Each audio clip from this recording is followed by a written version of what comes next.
dufite ibyishimo byinshi kuri uyu munsi, tubimaranye ariko nanone iminsi itari mikeya.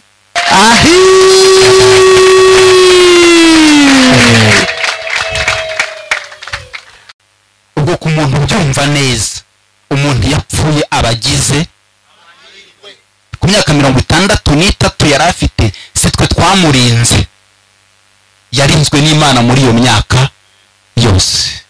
Kuba rero kuwa kane yaravuye mu mubiri, suko Imana yari inaniwe kumurinda, ahubwo yashakaga ngo imuruhure. Zehe yavuye muri uyu mubiri, uyu ni umubiri we usigaye. Agaciro k'isarubeti y'umukanishi ni uko umukanishi yambara akayikoresha. Yego. Iyo umukanishi arangije akazi arambika isarubeti. Muzehe rero tuvuga, muzehe dushima ntabwo arimo hano. Muzehe dushima yagiye kuwa kane saa 12:10. Imana imutwaye. Imana iratubwira ngo yisubije umuntu wayo w'umwuka, kuko Imana ni umwuka. Yego. Yisubije umuntu wayo w'umwuka, idusigira icyari kibitse muzehe. Irangije iratubwira ngo uwo ni umubiri, ni igitaka cyavuye mu gitaka, ni mu gisubize mu kindi. Mwaje kudufasha gusubiza igitaka mu kindi, ariko muzehe we hari aranezerewe.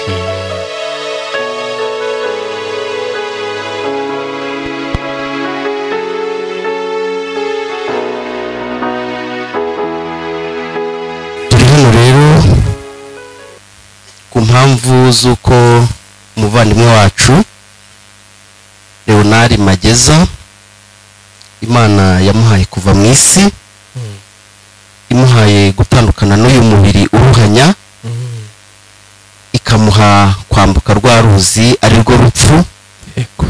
Kandi nk'uko umuririmbyi twaririmbye yabivugaga, iyo umuntu ari umukristo w'ukuri, niyo bamutumiye agira ibyishimo. Amen. Kuko nanone ntago abakijijwe turugendaho kimwe. Yego. Icyo tuzi cyo twebwe hari iby'Imana yari yaragiye tumenyesha. Hari igihe ujya kubona nk'uko umukristo nawe yagiye kubona, akabona azi ko ari kugenda ajya mu ijuru, ariko agiye kubona ahise agera ku ruzi. Byabaye nk'ibimutunguye, abaza niba nta yindi nzira. Baramubwira ati ntayo, yari ihari ariko imaze iminsi barayikuyeho, yanyuzwe na Eliya na Enoke bahita barayifunga. Ati none se haba hareshya hati, kuko byari bimutunguye. Baramubwira bati metero ntitwazimenya, icyakora hakurikijwe ukwizera kwawe niho haguha uko hareshya. Yego. Amen. Amen. Amen. Amen. Imana ishimwe. Ariko dufite n'abandi bene data ba mukristokazi n'aba munyentwari n'aba mutojegajega, bo Imana duhishuriye ko ibanza hari igihe cyageze irabateguza. Yego. Ibajyana ahantu ku buryo ibatera gukumbura hakurya iwabo, maze icyo cyumba bari barimo ngo bivumvishe barwaye indwara y'urukumbuzi rwo gukumbura Emmanuel, ngo maze muri ako kanya bagahita bohereza ibaruwa isongoje umwambi w'urukundo, ikagera kuri buri muntu wese imubwira ko hakurya bamushaka. Yego. Akishima, agahita kagatumira bene data, kababwira ati bantumyeho umukunzi wanjye arimo aranshaka. Urumva ntituhagera kimwe, ariko byose bigerwa n'uwo mwami wadukunze. Yego. Amen. Amen. Ari mu Kristo uko yahagenze, nabyo niko Imana yabishatse, kuko yararwambutse uko byamigenze kose. Ariko n'abamunyentwari batumiye bene data, barababwira ati niyo twerekeje kuri urwo ruzi, nimuze tubarajya basigaye. Nuko rero n'uyu muvandimwe wacu yenze kurumanuka mu byumweru 2 bishize, ariko babanza baramutegura. Bigeze kuwa kane saa 12:10 niho yuriye igare rye nk'uko Pawulo yabivuze ngo ni mu kanya gato ndetse nk'ako guhumbye. yego ntabwo ari uyu mubiri turi gushimira tugira gutya, ahubwo turi gushimira Imana ko nyiri uyu mubiri nawe ineza yayo agiye ayibonye, ariko natwe tukaba twarayibonye. Niyo mpamvu muri mbi yavugaga ngo biranyobeye birantangaje kandi nzajya mbitangarira. Nshimira Imana ko yari izi ko iri teraniro rizaba riri mu rugo rwanjye n'uyu musaza yacyuye. Imana rero nihimbazwe kuko umubiri we washyizweho iherezo ku wa 4, ubu tugiye kuwushyingura, ariko roho ye yarazamutse, Uwiteka yarayakiriye. Ndahamanya n'Imana kuko yari yarayizeye, yari yayikomeyeho, arangije ayikomezaho. None rero yasizeho iherezo ku buzima bwe. Imana yacu nishimwe. Ndayibishimiye mpagaze muri literaniro ryanyu mwese, kandi nanashimira Imana ko yabakoresheje mukantabara mu gikorwa nk'iki. Mbere na mbere rero agitangira kurwara, nshimiye uyu muvandimwe, uyu mubyeyi yambaye hafi ageze mu bitaro.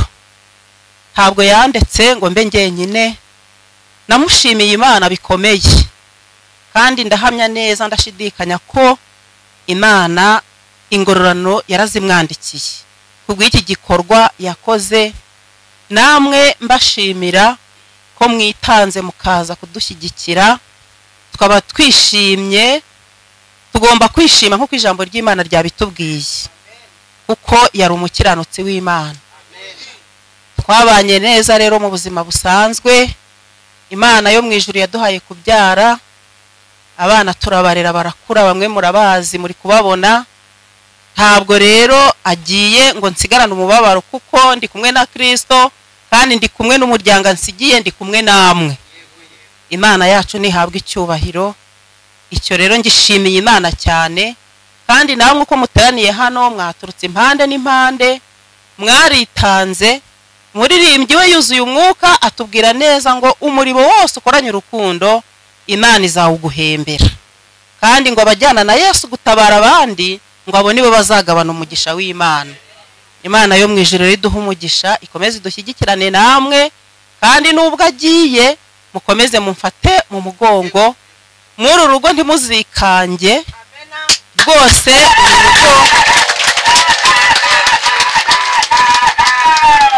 uru rugo ntimuzikange.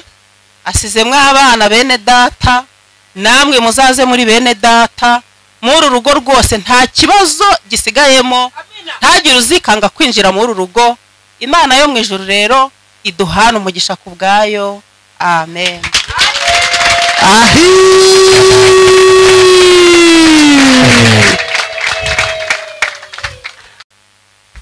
Dufite ibyishimo byinshi kuri uyu munsi, tubimaranye ariko nanone iminsi itari mikeya, ariko turanezerewe guhera ku wa 4 saa 12:10.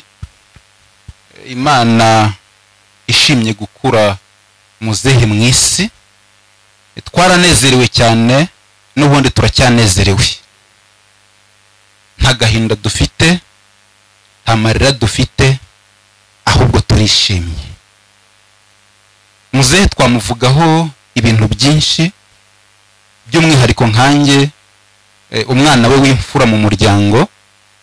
Twabanye muri byinshi, twakoranye byinshi, twaragendanye, nzi byinshi navuga bukira bugake, ariko hamwe no gucunguza uburyo buhari umwete, nashakaga ngo bamfashe nanone bazane urwo rubyaro cyangwa se abantu bakomoka mu rukiryi rwa muzehe, babanzanire hano gatoya ngira icyo bavugaho.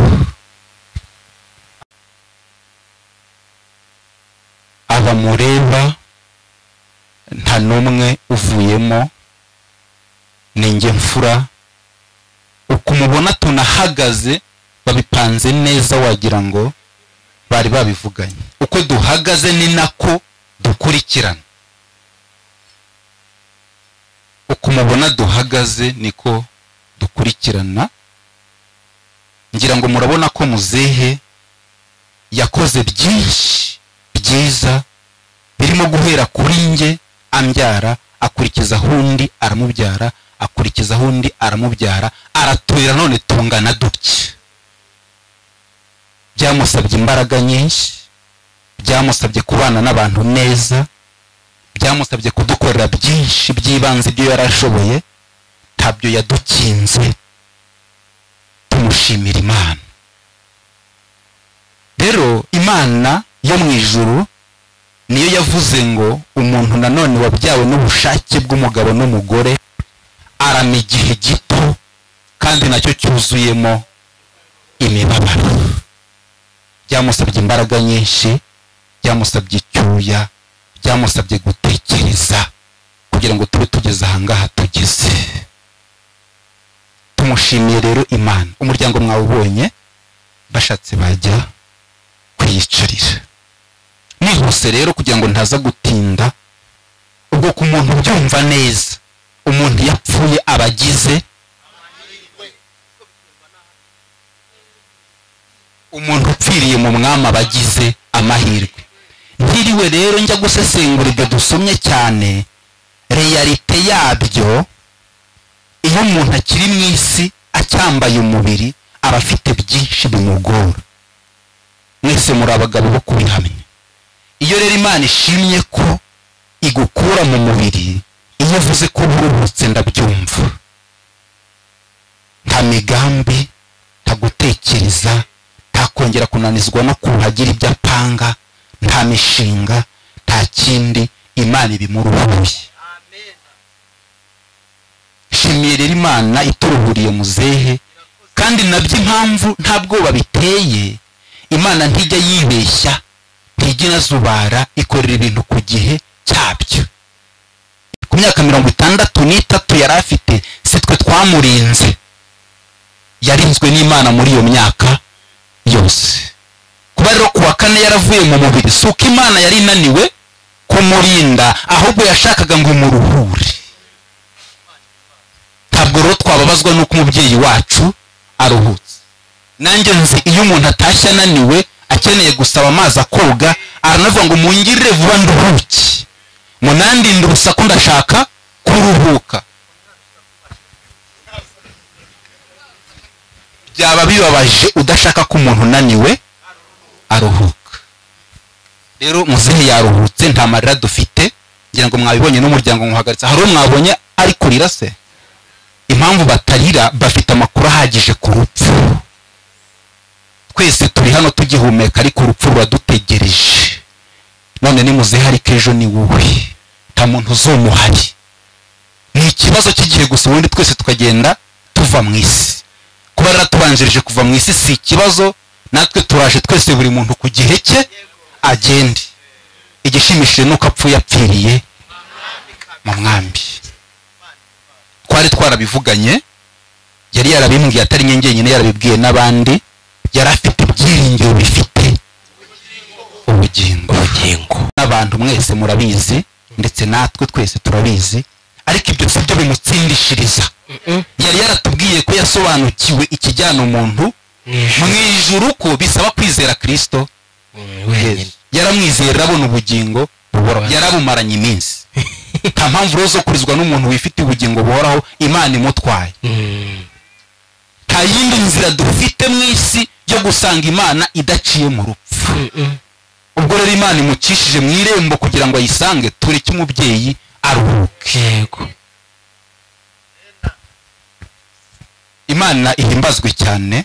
Amaze kwizera Kristo Yezu ntiyahagarikiye aho, yakomeje no kugendana nawe ndetse no kumwumvira. Ibyo mu mushima mwese natwe tumushima, yabishobozwaga. Paulo yavuze ngo bishobozwa byose na Kristo mpa imbaraga. Havuze ngo rero ngo no kugira ngo umuntu aruhuke imiruho, ubundi imirimo myiza yakoze ijyane nawe muherekeje. Arayifite myinshi imuherekeje. Rero dushimiye Imana cyane. Kuri mwe mwese namwe ndabashimye, abaje mwese kudufasha kusubiza igitaka mu kindi. yiteguye ari we twaravuganaga, ari we twaraganiraga, ari we hari ibyo yapangaga, ari we hari ibyo yakoraga. Muzehe yavuye muri uyu mubiri. Uyu ni umubiri we usigaye. Agaciro k'isarubeti y'umukanishi ni uko umukanishi yambara akayikoresha. Yego. Iyo umukanishi arangije akazi arambika isarubeti. Muzehe rero tuvuga, muzehe dushima ntabwo arimo hano. Muzehe dushima yagiye ku wa 4 saa 12:10. Imana imutwaye. Imana iratubwira ngo yisubije umuntu wayo w'umwuka, kuko Imana ni umwuka. Yego. Yisubije umuntu wayo w'umwuka idusigira icyari kibitse muzehe. Irangije iratubwira ngo ni umubiri, ni igitaka cyavuye mu gitaka, ni mu gisubize mu kindi. Mwaje kudufasha gusubiza igitaka mu kindi. Ariko muzehe hari aranezerewe. Dushimiye Imana ku bufatanye bwanyu n'uburyo mwaje kudutabara, kandi ndashidikanya ko muzagumya kutuba hafi. Nkuko bamwe muri twe mushima muzehe ko yari imfura, natwe turizo. Natwe turizo uko umuntu ari niko abyara. Kandi ubwo dusangiye kugira Imana mu mutima, natwe byose birashoboka. Tubishobojwe na Kristo duha imbaraga. Murakoze cyane. Imana ishimwe. Muvandimwe Patrice arakoze. Tofiri nawe ni umuvandimwe we, yaramubyaye ariko nanone Imana imugira neza, nawe iramubyarira. Ni umuvandimwe rero wa muzehe, naze aduhe ayo mateka ye. Urakoze. Nitwa Theophile Nzeyimana, ndi umwana wa kabiri wa Mageza Leonard. Amateka y'umuntu aba ari manini ntiwayavuga ngo yarangize, ariko turavuga muri make mu bice nka bitatu. Igice cya mbere gitangira umuntu avuka, icya kabiri ni ubuzima bwe, icya gatatu avuye mu buzima. Turashimira Imana ku buryo bukomeye cyane ko guhera ku wa 4 saa 12:10 Imana yaradusekeje, na n'ubu turacyaseka. Turanezerewe ku mpamvu z'uko tuzi ko muzehe ahagiye turahazi. Ni heza, mukuru wanjye amaze kubivuga, aruhutse imiruho n'imihati, kandi yari intungane, itarabigizwe n'uko yari inyangamugayo, itarabigizwe n'uko yari umurobyi uroba agakoresha ukuri mu burobyi, cyangwa itarabigizwe n'uko yandiye ishuri nkagera muri kaminuza. Ahubwo yizeye Imana, abarwaho gukiranuka, aba umwere imbere y'Imana. Imana ihimbazwe cyane, ihimbazwe ko yaturemye mu cyizere wayo. Ihimbazwe, turahimbaje cyane. Muzehe Mageza Leonard yavutse ku itariki 15 z'ukwa 3 1960. Avukira ahantu bita Muhari ku musaza bita Simpari nka Venuste. Mageza uko amateka tubwira n'ababanye nawe batubwira ko yari umusore w'inyangamugayo, nkuko barutubwiye n'abandi bagiye babana nawe barabizi. Aza gushakana rero n'uwitwa Mukandaheba Charlotte, ari we mubyeyi wanjye mwamubonye, mu 1985 mu kwezi kwa 8. Aribwo nyine ba Imana yabacagamo babyarana, aho Imana Patrice ari imfura yacu, nanjye nkurikiraho. Ubuzima bwe rero ngenda butangirira maze kuvuka, kuko nicyo gihe twabaniye nyine nibyo nzi. Ndavuga ibyo nzi. Nasanze ari umugaturika, yiyobagiriza mu gaturika. Navutse ajya kwa penitensi ya padiri, akarya kuri Eucharistia, agakora n'indi mihango yose y'idini. Ariko n'ubundi nta mahoro negeze mubonana icyo gihe, kuko ibyo byose yarabikoraga, yewe akanahazwa, akajya no kudukomeresha abandi akatubatirisha, ariko n'ubundi nta mahoro negeze mubonana. Igihe cyarageze rero ava mu gaturika ahindura kampani ajya muri ADPR. Ageze muri ADPR cyakoze ikintu yaretse n'inzoga, ariko nayo sinavuga ko yaretse kuko byari itegeko. baramubwiye bati kugira ngo tukubatize ni ukureka ibi ukareka n'ibi ukareka n'ibi, ariko ababeshya ko abiretse ariko mu mutima w'ibikirimo, kuko ntabwo yari amaze kwizera nyine ngo akizwe yakira undi mutima. Aho muri ADPR turahabana, ariko nta mahoro nta mutekano negeze mbona agira ari aho ngaho muri ADPR. Igitangaza rero gikomeye ari naho hantu ndabuze gutinda ku mateka ye. Mu mpera z'umwaka wa 2012 nge nari ndi butari ku ishuri, bampamagara bambwira ko muzehe Mageza Leonard hari idini rishya yakiriye mu rugo. Mbona ise numva ngize amatsiko yo kumenya iryo dini rya muzehe rimeze gute. Avuye mu Gaturika agiye muri ADPR, ubu noneho hakurikiye hehe?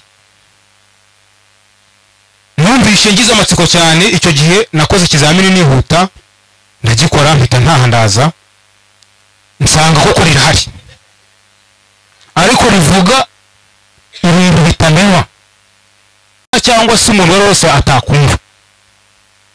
Mbanza kurwara nawe turanatongana cyane, bambwira ati muze ibi bintu aba bantu bavuga babikuye ko numva ari inyuma byinshi.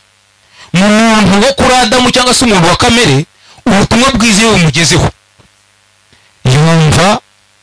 yumva nyine ari ibintu bitamenywa. Ariko reka nihutishe, nakomeje kubyumva igihe kiragera nanjye Imana impa kubyakira. Nakiriye iki rero? Ndavuga mu magambo make nk'abiri gusa. Nasobanukiwe ko navukanye icyaha cyo kuri Adamu. Icyo cyaha ari cyo Imana imbaraho, ariko kubera urukundo Imana igira n'imbabazi yarankunze iri mu ijuru, ibona icyo cyaha ntakikiza njyewe, kuko sinanjye wagikoze, nakibazweho. Imana itegura umugambi wo kuntegurira irindi vuko, kuko yari imaze kubona ko ivuko rya mbere ryanjye ari ribi, ivuko wo kumenyesha ivuko rya kabiri. Yesu ava mu ijuru yambaye umubiri nk'uwanjye, ubwo nibwo wambwiraga, yambaye umubiri nk'uwanjye, abasha gukora bya bindi byose byananiye, ariko atabyikorera kuko yari intungane, ahubwo abikorera njyewe wavukanye icyaha cyo kuri Adamu. Kubyemera ako kantu kumva neza, iyo niyo link cyangwa se nicyo kintu gihuza ibintu bibiri. Umuntu wo kuri Adamu na Kristo bahuzwa n'ukwemera. Yego, kwemera ko Yesu yagukoreye ibyo bintu, ubarwaho gukiranuka kwe, nk'uko nawe yabazweho ibyaha byawe, mukagurana, akajya mu byaha akanabihanirwa, nawe ukaba intungane kubera we. Ndikanga muzehe ibyo bintu n'ukuri? Ati nibyo twemeye. Ndamubwira uti Imana ihimbazwe, ndikumva nanjye Imana ibinyemeje. Yego, uko bihamywa n'ijambo ry'Imana. Kuva uwo munsi twagize amahoro tutagize, sibyo? Mu buryo bwose bitandukanye n'igihe cyose twabayeho, ariko tubeshejweho neza n'ubuntu bw'Imana. Ubuntu bw'Imana kugeza na n'ubu nibwo bukitubeshejeho, nibwo buzakomeza kutubeshaho na muzehe Imana yamwishuje. Imana ihimbazwe rero yuko icyo nicyo gitangaza Imana yakoreye bene Mageza. Wangu nta kindi twirata, nta buzima bwiza twirata, nta kintu na kimwe kindi twirata. Twirata ubutungane Imana yaduhaye muri Kristo Yesu. Turi intungane bose, ko mwabonye hariya harimo nk'ababiri gusa batarakizwa b'abanyabyaha, abandi bose ni intungane. Dufite Mageza Leonard afite abakuru babiri nabo b'intungane, abagore babo ni intungane. Turi intungane, tuzakomeza kuba intungane. Imana yatugizezo ihimbazwe ko yaduhaye amateka meza, ikayahindura ikatuzira bere. Murakoze cyane.